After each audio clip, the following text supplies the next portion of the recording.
Le conseil d'administration du FMI a approuvé la première revue du programme conclu avec la République démocratique du Congo dans le cadre de la facilité élargie des crédits FEC. Une décision qui ouvre la voie à un nouveau décaissement de 216,9 millions de dollars pour accompagner la poursuite des réformes structurelles convenues avec les autorités congolaises.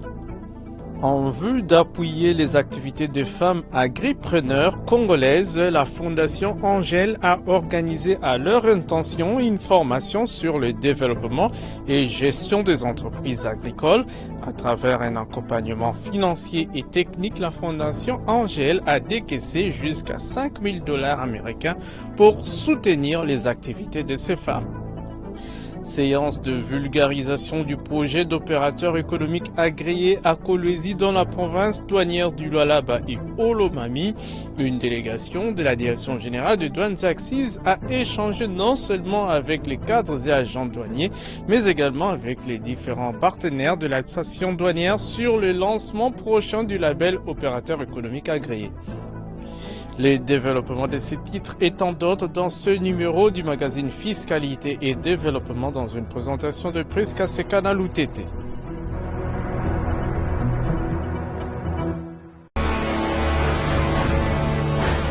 Agence Galaxy Media, la passion de développer la RDC. Mesdames et messieurs, bienvenue à cette nouvelle édition de Fiscalité et Développement, votre magazine d'information économico-financière et dossier des développements en République démocratique du Congo. Bonne nouvelle pour la RDC, le conseil d'administration du Fonds monétaire international FMI a approuvé le mercredi 2 juillet 2025 à Washington DC la première revue du programme conclu avec le Congo-Kinshasa dans le cadre de la facilité élargie de crédit FEC. Cette décision ouvre la voie à un nouveau décaissement de 216,9 millions de dollars américains destinés à accompagner la poursuite des réformes structurelles convenu avec les autorités congolaises. Malgré un contexte sécuritaire difficile, l'économie reste résiliente avec une croissance de 6,5%, l'inflation en forte baisse et le taux d'échange stable. Ces résultats sont les fruits du leadership du président de la République, chef de l'État Félix-Antoine Tshisekedi Tshilombo et de l'engagement constant des experts du ministère des Finances, du ministère du Budget et de la Banque centrale du Congo. La Fondation Angel a organisé du 1er au 3 juillet 2025 une formation sur les développements et gestion des entreprises agricoles à la Maison des France dans la commune de la Gombe. À l'issue de cet atelier de renforcement des capacités, les femmes agripreneurs qui ont pris part à cette activité ont bénéficié d'un appui financier de la Fondation Angel et d'un accompagnement en technique. Reportage. La Fondation Angel a réuni pendant 3 jours, ici à la Maison de France, dans la commune de la Gombe, 30 femmes entrepreneurs qui évoluent dans l'agro-business afin de renforcer leurs capacités.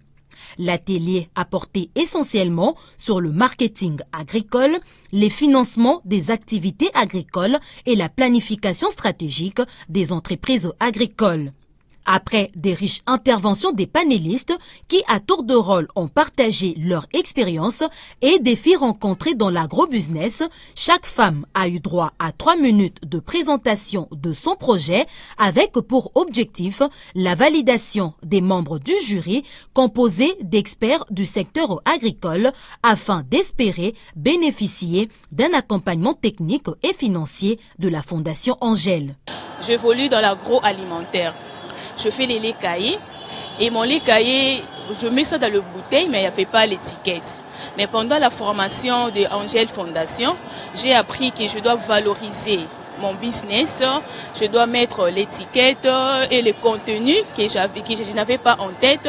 J'ai appris ça pendant la formation. Que ce genre d'opportunités ou ce genre formation, que ça ne soit pas la dernière, qu'il soit toujours là pour nous les entrepreneurs, pour nous outiller, pour nous aider, pour nous subventionner, pour que nous ayons de l'avance. C'est une façon à eux de soutenir les entrepreneurs congolais pour développer l'économie locale.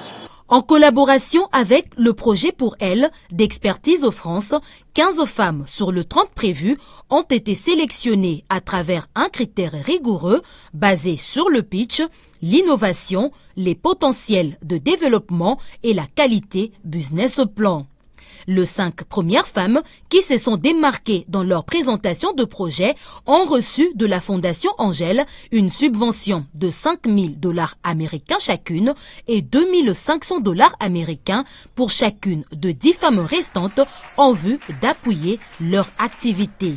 Nous sommes aujourd'hui à la Maison de France avec des femmes agripreneurs qui ont été sélectionnées afin qu'elles puissent recevoir une formation technique sur l'agriculture et aussi sur l'agribusiness. Alors nous voulons déjà mettre en avant ces femmes-là qui sont là pour impulser aussi l'économie locale, mais leur permettre d'avoir accès à des formations qui sont quand même pointues pour leur permettre de mettre en œuvre des projets agricoles de qualité. La Fondation Angèle prévoit un suivi et évaluation de projets sélectionnés pendant 6 mois, soit de juillet à décembre 2025. Ces femmes entrepreneurs seront suivies sur terrain 1 à 2 fois le mois par les brigadiers agricoles en vue de s'assurer que leurs projets vont dans la bonne direction. Après avoir rencontré les autorités étatiques congolaises, la délégation du Forum mondial sur la transparence et l'échange des renseignements à des fins fiscales conduite par Zeida Manata, chef du secrétariat du Forum, a rencontré le directeur général des impôts Barnabé Mwakadi Mwamba.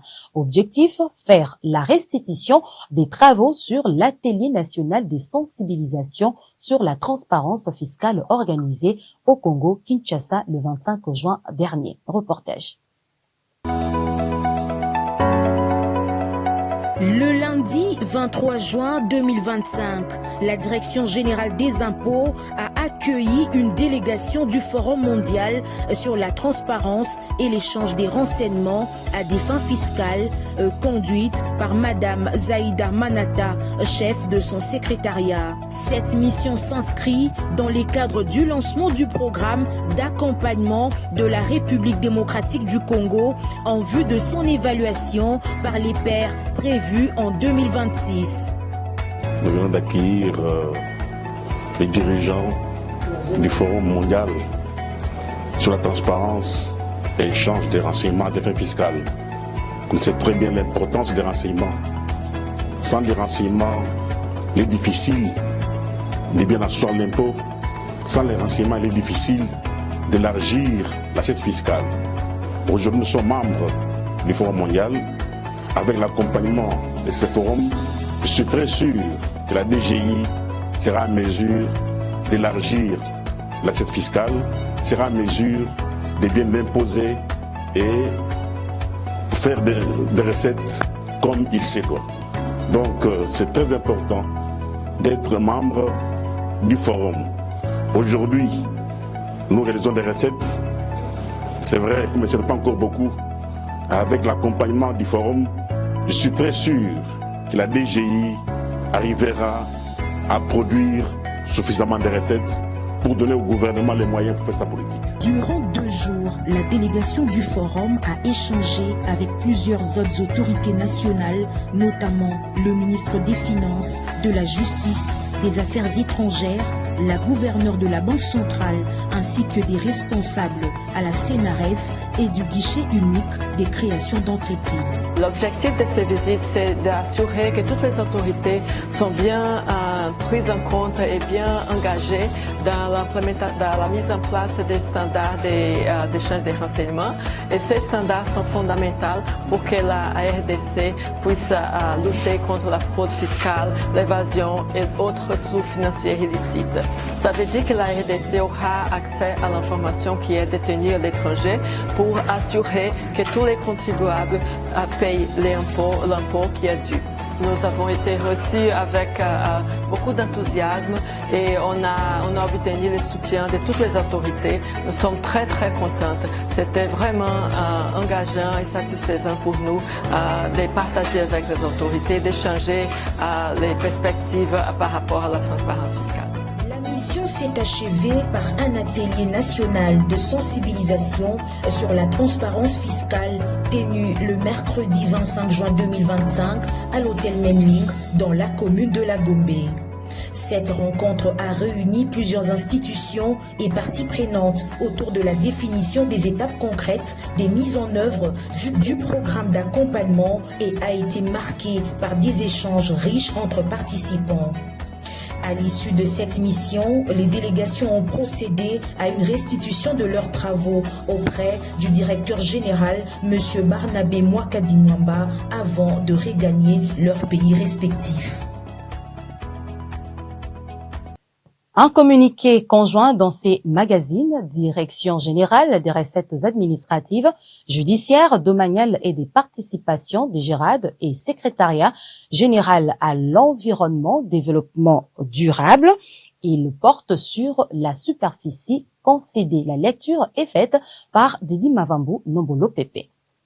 Le secrétariat général de l'environnement et développement durable et la direction générale des recettes administratives, judiciaires, domaniales et des participations des GERAD informent les opérateurs concessionnaires forestiers que conformément aux dispositions de l'article 70 de la loi des finances numéro 24/011 du 20 décembre 2024 pour l'exercice 2025, la redevance sur la superficie concédée prévu à l'article 122 de la loi numéro 011/2002 du 29 août 2002 portant code forestier est perçu désormais en raison des 60% acquis au pouvoir central, 25% versés au compte désigné par l'administration de la province où se trouve la concession et 15% au compte désigné par l'entité territoriale décentralisée du ressort de laquelle s'opère l'exploitation.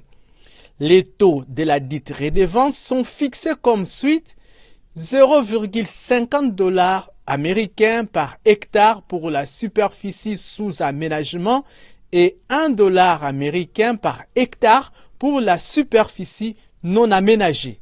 À cet effet, en attendant une réglementation précise en la matière, les opérateurs concessionnaires forestiers établis à Kinshasa déposent leur déclaration auprès de la direction de la gestion forestière, tandis que ceux dont les sièges sociaux se trouvent en province les feront auprès des coordinations provinciales de l'environnement. Alors que le paiement de cette redevance est prévu le 15 juin de chaque année, exceptionnellement pour l'année 2025, un moratoire est accordé aux concessionnaires forestiers jusqu'au 31 juillet 2025 pour s'en acquitter. Les défauts de paiement de la redevance sur la superficie concédée à l'échéance ainsi fixée expose tout contrevenant aux pénalités et amendes transactionnelles ainsi qu'à d'autres sanctions prévues par les dispositions légales et réglementaires en vigueur. Communiqué signé conjointement, le directeur général de la DGRAD, Étienne Ouchoudi-Lutula, le secrétaire général à l'environnement et développement durable, Benjamin Toyirambe Bamomninga.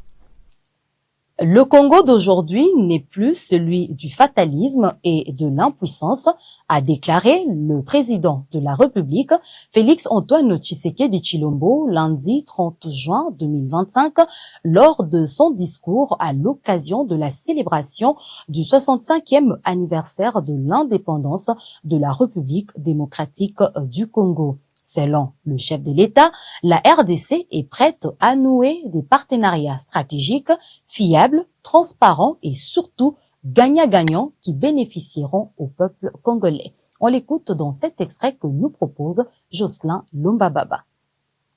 J'ai engagé une série de réformes économiques, judiciaires et institutionnelles visant à asseoir un véritable état de droit, à éradiquer la corruption et à créer un climat des affaires propice à l'investissement et à l'initiative.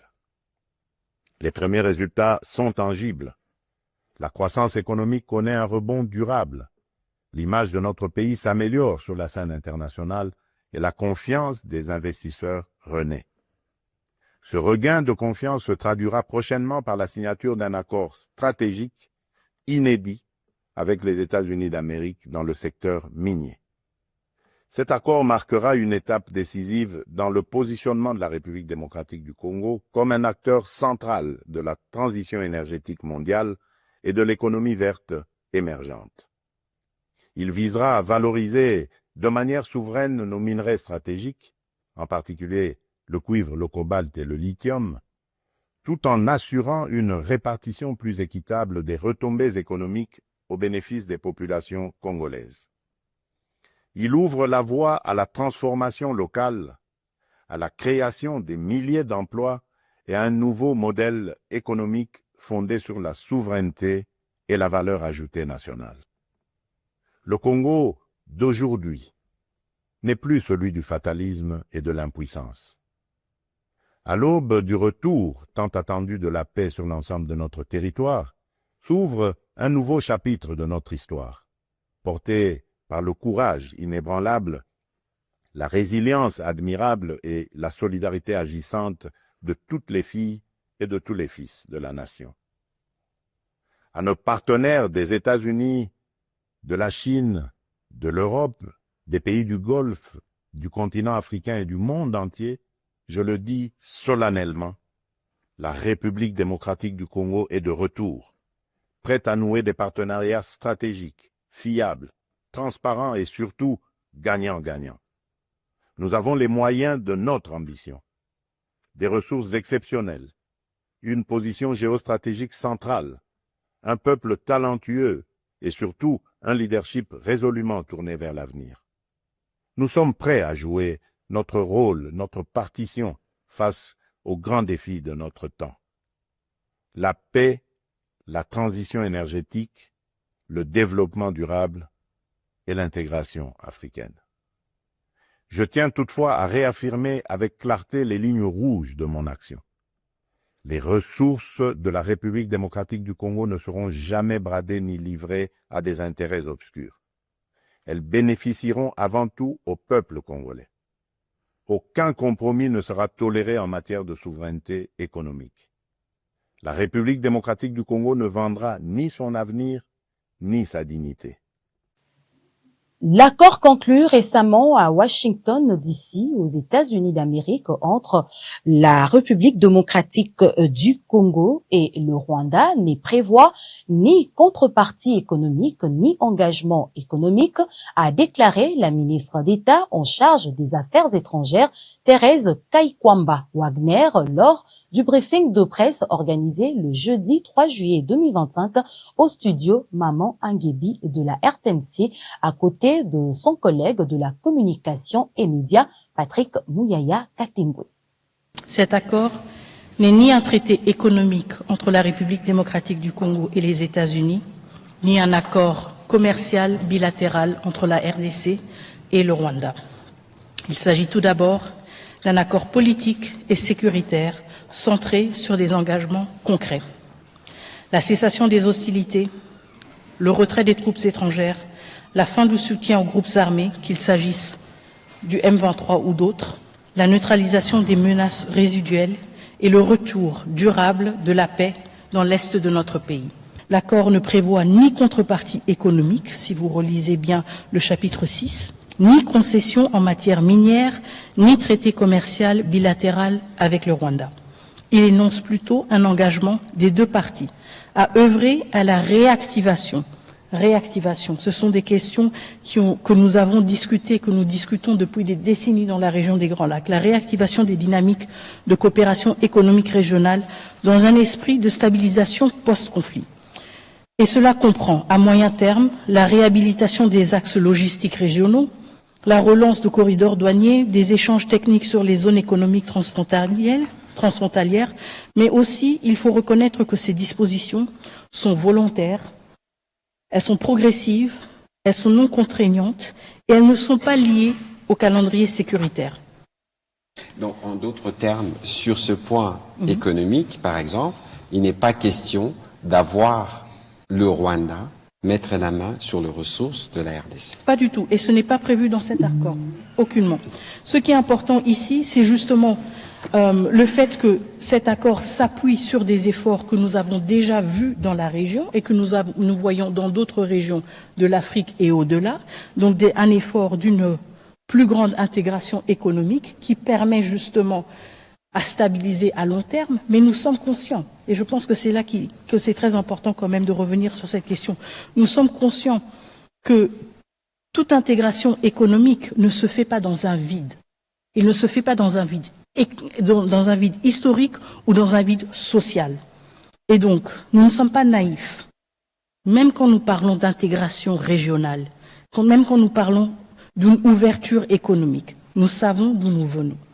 Nous venons de 30 ans d'agression, de millions de morts, de populations déplacées, pillées, violées et de minerais extraits illégalement pour alimenter des réseaux d'enrichissement illicite.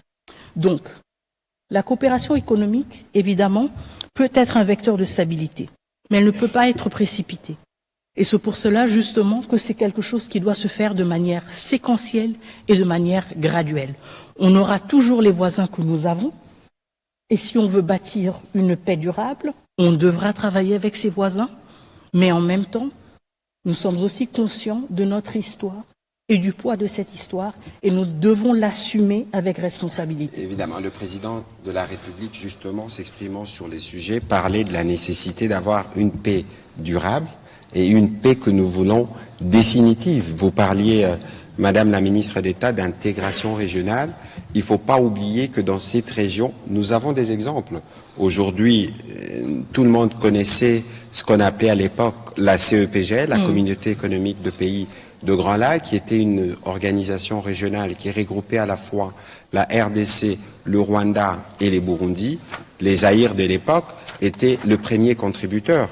Et aujourd'hui, il y a une partie d'ailleurs de l'électricité, je pense qu'il s'agit de Sinelac, qui est une entreprise qui est née justement de cette intégration régionale de la CEPGL, qui donne l'électricité à la fois en RDC, au Rwanda et au Burundi, et dont les dirigeants, je pense que le directeur général est rwandais, l'adjoint burundais, les financiers congolais. Et donc c'est un exemple parce que finalement, le président de la République ne cesse de le dire, que nos voisins, c'est des peuples avec lesquels nous devons vivre et qu'il n'y a pas des problèmes avec le peuple rwandais, particulièrement, parce que nous parlons du Rwanda. Donc il est important que tout le monde comprenne que lorsque nous avons fait la paix, lorsque nous avons consolidé la paix, le pont qui suit, c'est le développement. D'abord pour nous-mêmes. Parce que si les investissements américains sont annoncés dans la région, c'est des investissements qui se feront en RDC. Et puis on a parlé d'intégration régionale. On a parlé du modèle de l'EAC, on a parlé des CIRGL. Donc ici, il faut regarder le rôle moteur de la RDC, de tout ce que nous représentons comme marché économique, et que si les opportunités arrivent, c'est des opportunités qui ne se feront pas que pour un seul voisin, mais c'est des opportunités qui vont toucher toute la région avec des effets contagieux. Voilà un peu le petit commentaire que je voulais faire à ces sujets, et parce que l'accord prévoit que pour des discussions, vous aviez suivi les docteurs Boulos, des discussions qui peuvent porter sur des questions économiques pourront faire l'objet d'un autre point qui sera en discussion. Mais ici, la priorité, c'est la paix. La priorité, c'est le traitement des questions humanitaires. La priorité, c'est des mesures que l'on prend pour s'assurer que le Rwanda retire ses mesures de défense, que l'on traque les FDLR, qu'on crée justement les conditions de retour de cette paix, qu'on va consolider de manière définitive et durable. Ce n'est qu'après qu'on viendra faire l'économie. Conduite par les directeurs généraux Bertin Moudimou Tshisekedi, une délégation du Fonds de promotion de l'industrie FPI a participé du 26 au 27 juin 2025 à Gaborone, au Botswana, aux réunions semestrielles du réseau des institutions des financements et de développement IFD de la SADC. L'objectif est de s'assurer que les IFD restent capables et efficaces pour relever le défi du développement au sein de la SADC. Les précisions dans ces reportages réalisés par la cellule de communication du FPI. With CELAV Business Consultancy, join us as a fellow member of the Association of Chartered Conduite par le directeur général Bertin Moudimou Tshisekedi, une délégation du Fonds de promotion de l'industrie FPI vient de prendre part aux réunions semestrielles du réseau des institutions de financement et de développement de la SADC. Ces réunions se sont déroulées du 26 au 27 juin 2025 à Gaborone, au Botswana. Un forum avec plusieurs panélistes qui se sont penchés essentiellement sur les défis économiques régionaux sous le thème principal des mesures audacieuses, un avenir commun, construire le DFRC de demain. L'objectif est de s'assurer que les IFD restent adaptables et efficaces pour relever le défi du développement au sein de la SADC. Pour favoriser l'alignement des normes dans le secteur du financement du développement, les panélistes ont donné un aperçu des normes prudentielles, des lignes directrices et du système d'évaluation établi par l'Association des institutions africaines de financement de développement. Il faut noter que les normes prudentielles jouent un rôle crucial dans l'obtention des notations internationales qui sont essentielles pour accéder au marché des capitaux. Elles aident également les IFD à auto-évaluer leurs performances dans 3 domaines clés dont les lignes directrices en matière de gouvernance, les normes financières prudentielles et les lignes directrices opérationnelles. Le forum de Gaborone a aussi le mérite d'avoir fait une mise à jour de la stratégie et du budget annuel du DFRC. Cette rencontre a également rendu effective la mise en œuvre des objectifs de développement durable et fait une évaluation des groupes sectoriels, y compris la mobilisation des ressources, les PME, les industries, les infrastructures et le renforcement des capacités. Les participants ont relevé la nécessité de faire des IFD des catalyseurs du changement. Dans son discours d'ouverture, Chena Motebe, secrétaire permanent adjoint à l'énergie au ministère des Mines, est revenu sur l'impact des institutions des financements et de développement de la région. Son intervention a offert des perspectives précieuses qui ont enrichi les discussions sur l'avenir des IFD. Ces réunions semestrielles ont porté également sur les renforcements des partenariats publics-privés. Ils ont mis l'accent sur l'industrialisation concernant les minéraux essentiels et leur valorisation. La délégation congolaise a pris une part active à toutes les discussions. Cette participation a permis au FPI d'élargir ses horizons afin de développer son réseautage en faisant la comparaison de ses performances avec d'autres IFD. C'est depuis novembre 2024 que les fonds de promotion de l'industrie a adhéré au réseau des institutions des financements et de développement de la SADC. Séance de vulgarisation ce week-end du projet d'opérateur économique agréé à Kolwezi dans la province douanière du Lualaba et Olomami. Une délégation de la Direction générale des douanes et accises a en effet échangé non seulement avec les cadres et agents douaniers, mais aussi avec les différents partenaires de l'administration douanière sur les lancements prochains du label opérateur économique agréé. De quoi s'agit-il? Les explications de Lambert Yuma Ramazani depuis la ville de Kolwezi. Du mercredi 2 au vendredi 4 juillet de l'année en cours, l'hôtel Moon Palace de Kolwezi a servi de cadre aux séances de vulgarisation du projet opérateur économique agréé. En effet, la haute hiérarchie de la Direction générale des douanes et accises a dépêché dans le Grand Katanga une forte équipe afin d'informer de l'intention de la douane congolaise de s'aligner sur les directives de l'Organisation mondiale de douane qui mentionne cette catégorie d'opérateurs économiques appelés OEA et détenteur d'un certificat privilégié et reconnu mondialement. C'est le directeur provincial de la DGDA, Lualaba et Olomami, Narcisse Pambou, qui a ouvert cette session de vulgarisation en s'y mettant pour des échanges très fructueux. Beaucoup d'opérateurs miniers sont en cours d'extension de leurs activités en accroissant leur productivité et avec d'autre part l'avènement dans un avenir très proche du corridor de Lobito et l'ouverture de la route de Kolwezi. J'attire donc l'attention de tous les cadres agents de la DGDA pour mettre à profit cette vulgarisation afin de les adapter à toutes les réformes que notre chef hiérarchie ne cesse de mettre en place au sein de la DGDA Lualaba. Cadres agents, sous ma direction, qui continue à démontrer les prouesses en dépassant chaque mois les assignations des recettes.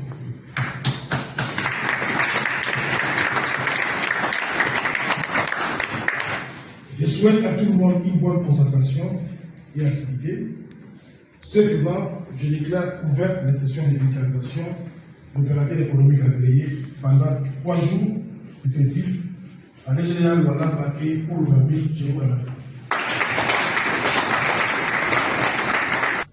Cadres et agents de la DGD à Lualaba et Olumami au premier jour, opérateurs économiques, membres de la FEC Lualaba au deuxième jour, et services étatiques intervenant dans le processus de dédouanement au troisième jour, tous ont été édifiés sur le statut OEA, le cadre juridique, les types de certificats, les critères d'éligibilité à ce statut de OEA et surtout les avantages dont jouit un opérateur économique détenteur d'un certificat OEA.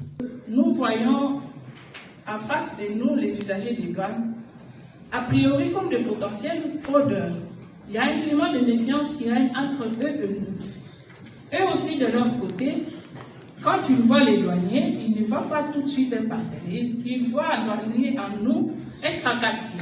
Nous aussi, nous regardons, chacun estime qu'il a affaire à un fraudeur, il a affaire à un tracassier. Donc chacun de nous est à la défensive. Alors que ce programme doit être basé sur un climat de confiance mutuelle.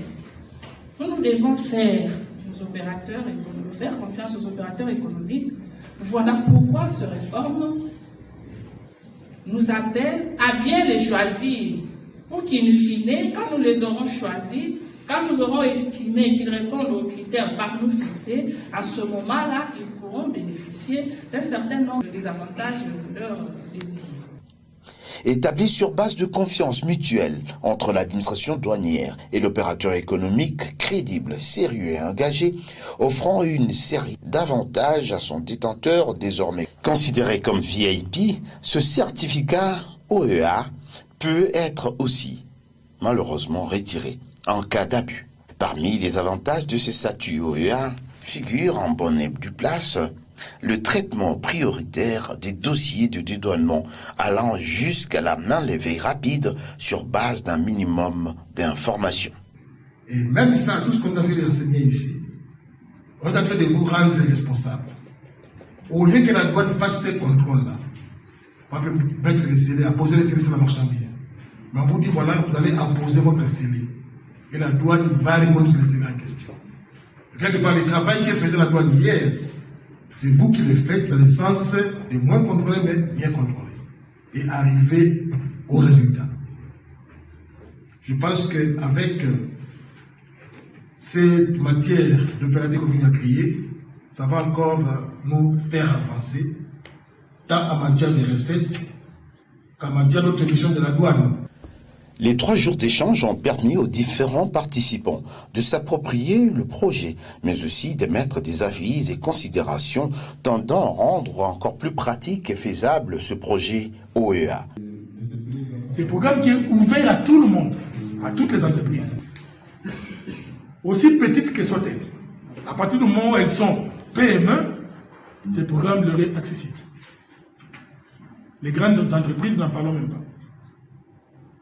Donc c'est un programme accessible à toutes les entreprises. Si décider de commencer par un secteur donné, que ça peut être la même chose pour toutes les provinces. Je pense que chaque province, chaque entité aura sa spécificité. Il faut dire que les suggestions d'amélioration ainsi que le rapport général seront remis au directeur général de la douane, Bernard Kabessé, qui décidera de quand, où, comment et par quel domaine du commerce international il faudra lancer en premier en RDC ce certificat OEA. Après avoir perdu la finale de la 4e édition du trophée Lipanda l'année passée, le Football Club Loisirs de la DGDA a remporté la 5e édition du trophée Lipanda contre l'équipe de la société Dieu Merci à l'issue de la séance fatidique des tirs au but 5 contre 4 en faveur de Poulain des Bernard KBC Moussangu, tournoi organisé dans le but de favoriser la collaboration entre les différentes entreprises du secteur public et privé. C'était le 30 juin 2025 au stade Tata Raphaël en présence de Didi Mavambu Nombolo Pepe et Armen Goma Moussakanda. Le capitaine du Football Club Loisirs DGDA soulevant le trophée de la 5e édition du tournoi Lipanda le 30 juin 2025 au stade Tata Raphaël. Une première pour la douane congolaise depuis que cette compétition existe, à la grande joie de la famille douanière après avoir perdu la finale de la 4e édition de ce même tournoi l'année passée. Nous venons remercier notre directeur général pour nous avoir permis à ce que nous puissions participer à ce tournoi. Et en fait, c'est une fierté parce que l'an passé, nous avons joué ce tournoi, nous sommes arrivés en finale et nous l'avons perdu. Alors que cette fois-ci, nous puissions le remporter, c'est une fierté pour l'entreprise, pour la douane congolaise. Un message vraiment particulièrement au directeur général parce que c'est lui qui avait voulu à ce que nous puissions venir. Ce coupe ici, nous allons le dédier et nous pensons, dès qu'il sera là, il va nous accorder le temps, nous allons lui remettre à main propre ce coupe pour qu'il puisse mettre dans son tiroir. Dans cette finale de la 5e édition du trophée Lipanda, la DGDA, vêtue en rouge-noir, était face à la société Dieu Merci. Dans une rencontre très disputée, les douaniers ont multiplié des attaques sans trouver les chemins du filet.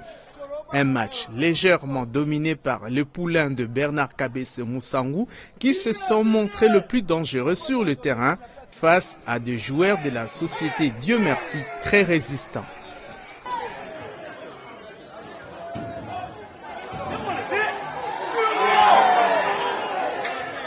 0 but partout, c'est le score à la fin du temps réglementaire, laissant la place à la séance fatidique des tirs au but. Moment de suspense et de tension pour les deux équipes finalistes. Un tir manqué par la DGDA contre 2 manqués par l'entreprise Dieu Merci.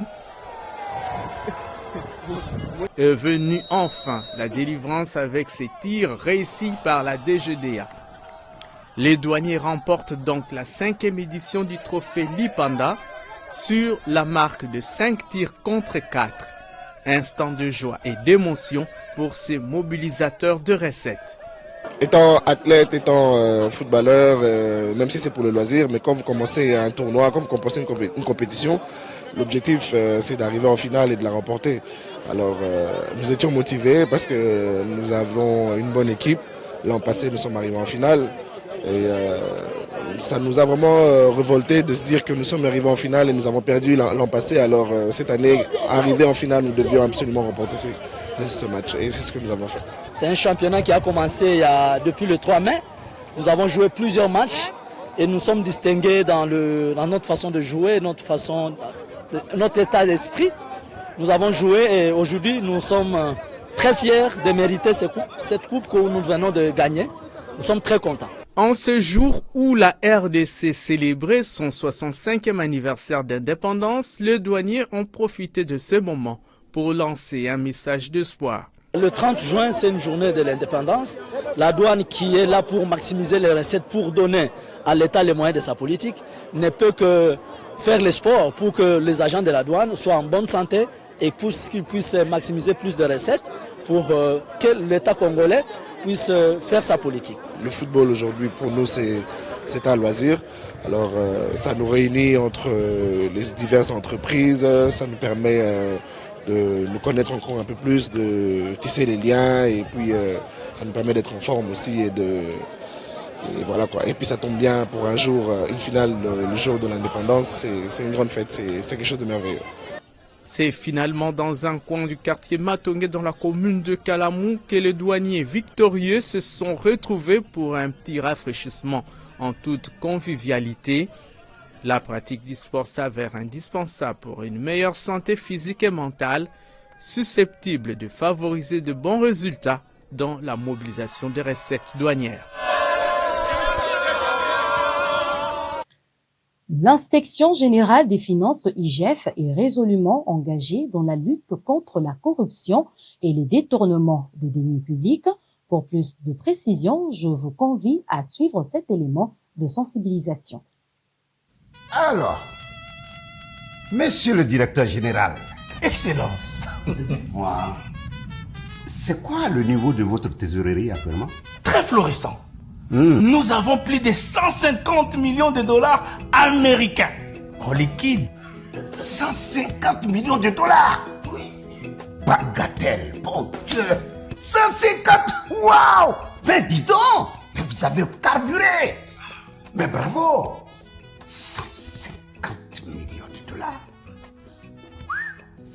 Mais qu'est-ce que vous comptez faire avec autant d'argent, monsieur le directeur général? Mais raison pour laquelle je suis là.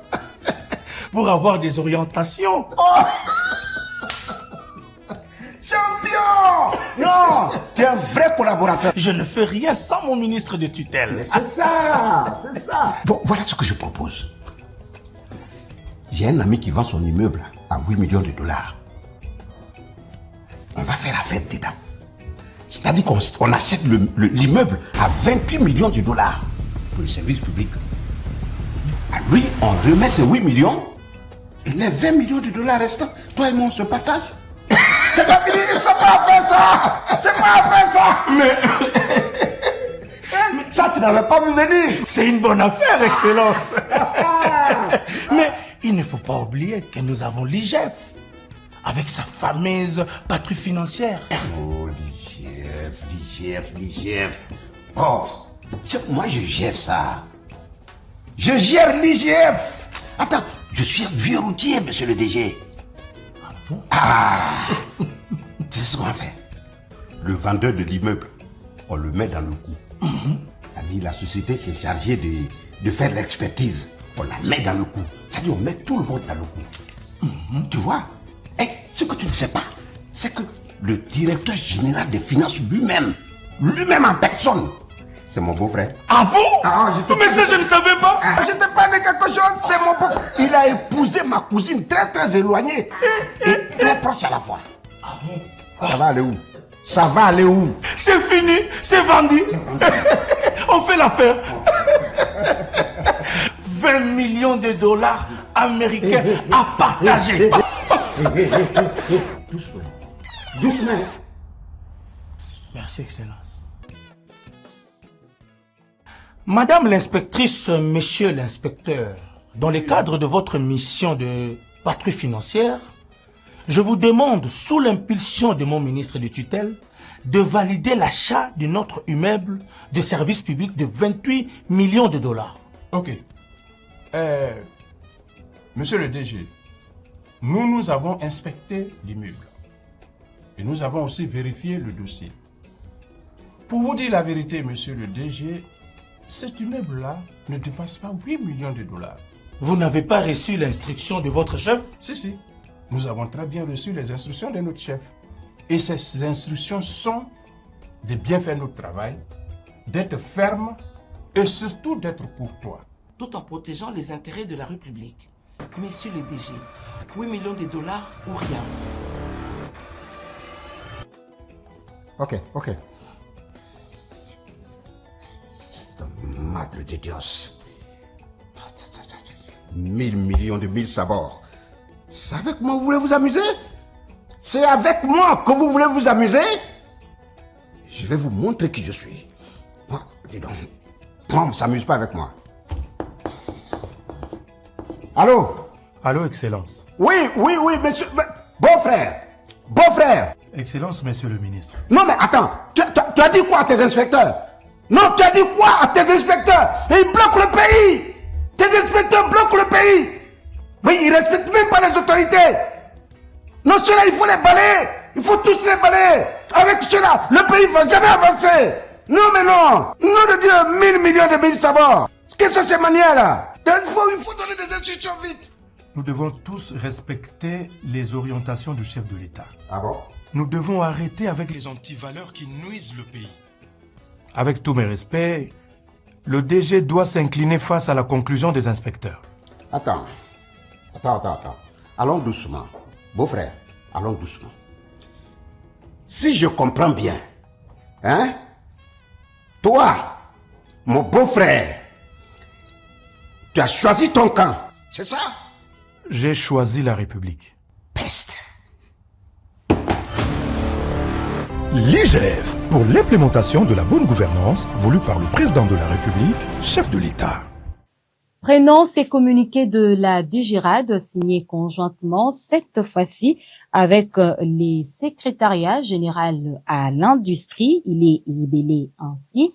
Le secrétaire général à l'industrie et le directeur général des recettes administratives, judiciaires, domaniales et des participations DGRAD rappellent aux assujettis de la taxe sur le transfert de royalties qu'ils sont tenus au paiement de la dite taxe pour le deuxième trimestre 2025 au plus tard le 10 juillet 2025. Lors du paiement pour le trimestre échu, l'assujetti doit présenter la preuve du paiement de la taxe du trimestre antérieur. Le non-respect de ces délais expose les contrevenants aux pénalités et ou amendes transactionnelles conformément aux dispositions légales et réglementaires en vigueur. C'est un communiqué signé le 17 juin 2025 pour le compte de la DGRAD, Étienne Outudi Lutoula, directeur général, Jean-Parfait Tabala Mourandi-Kiré, secrétaire général à l'industrie. Quelles sont les tendances de prix de quelques denrées alimentaires de grande consommation sur le principal marché de Kinshasa? La réponse avec Céline Boumba, Angélani Lagrasse. Ouvrons ces tours d'horizon des prix de quelques denrées alimentaires de grande consommation sur les différents grands marchés de la ville-province de Kinshasa, avec les poissons salés couronne dont un carton de 9 kg coûte 211 000 francs congolais au marché de la Liberté, 229 000 francs congolais au marché Zigida, 220 000 francs congolais à Gambela et 214 000 francs congolais à Matete. Pour le produit sec, sachez que le prix d'un sac de riz de 25 kg de la marque Lyon revient à 65 000 francs congolais au marché de la Liberté, 67 000 francs congolais à Zigida, 64 500 francs congolais à Gambela et 66 000 francs congolais à Matete. Du côté légumes, une botte d'oseille appelée en lingala ngaingai coûte 1500 francs congolais à la fois au marché de la Liberté et Matete. 1000 francs congolais à la fois au marché Zigida et Gambela. Concernant l'huile végétale de la marque Regina produite par l'entreprise Palmco, le bidon de 5 litres se vend à 31 000 francs congolais au marché de la Liberté et 33 000 francs congolais à la fois au marché Zigida, Gambela et Matete. Bouclons ces tours d'horizon des denrées alimentaires de grande consommation avec les citrons dont 4 fruits se vendent à 1500 francs congolais à la fois au marché de la Liberté, Zigida, Gambela et Matete. Telles sont les tendances de prix de quelques denrées alimentaires de grande consommation collectées par la rédaction de l'agence Galaxy Media AGEM au samedi 5 juillet 2025 sur les différents grands marchés de la capitale congolaise.